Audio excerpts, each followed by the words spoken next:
थोरात फडणवीस एकत्र, मध्ये एकनाथ शिंदे, अहिल्यानगरची समीकरणे बदलणार. रामगिरी महाराजांनी थोरात फडणवीसांना एक करू पाहिलं. फडणवीसांनी लगेच शिंदेंना मध्ये घेतलं. अहिल्यानगरच्या राजकारणात सध्या या एका प्रसंगाची जोरदार चर्चा सुरू आहे.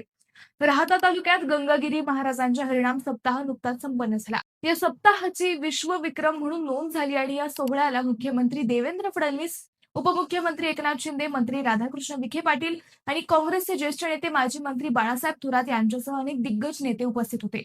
मात्र या कार्यक्रमातील धार्मिक सोहळ्यापेक्षा एका राजकीय प्रसंगानेच सर्वांचं लक्ष वेधून घेतलं. स्टेजवर फुगडी खेळत असताना रामगिरी महाराजांनी काँग्रेसचे बाळासाहेब थोरात आणि मुख्यमंत्री देवेंद्र फडणवीस यांना एकत्र आणत फेर धरण्याचा प्रयत्न केला. मात्र फडणवीसांनी क्षणाचाही विलंब न करता उपमुख्यमंत्री एकनाथ शिंदे यांना इशारा करून बोलावलं आणि थोरात आणि स्वतःमध्ये शिंदेंना घेतलं. त्यानंतर तिघांनी मिळून फेर धरला. हा प्रसंग धार्मिक कार्यक्रमातील एक हलका फुलका क्षण वाटत असला तरी अहिल्यानगरच्या राजकारणात त्याचे राजकीय अर्थ काढले जात आहेत. विशेष म्हणजे त्यानंतर फडणवीस आणि थोरात यांनी एकत्र फुगडीही खेळली आणि एकमेकांचे दर्शनही घेतले. त्यामुळे प्रश्न आता असा उपस्थित होतोय की रामगिरी महाराजांना या माध्यमातून नेमकं काय सुचवायचं होतं? अहिल्यानगरच्या राजकारणात बाळासाहेब थोरात हे भाजपचे आणि विशेषतः विखे कुटुंबाचे प्रमुख राजकीय विरोधक मानले जातात.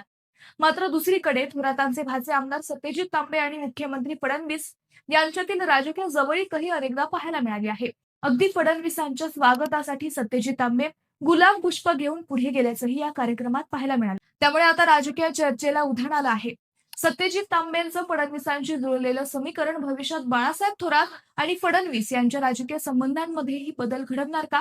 रामगिरी महाराजांनी थोरात आणि फडणवीसांना एकाच फेऱ्यात आणण्याचा प्रयत्न का केला? फडणवीसांनी मध्ये एकनाथ शिंदेंना का घेतलं आणि या संपूर्ण प्रसंगाचा आगामी अहिल्यानगरच्या राजकारणाशी काही संबंध आहे का? हे सगळे प्रश्न सध्या चर्चेत येत आहेत.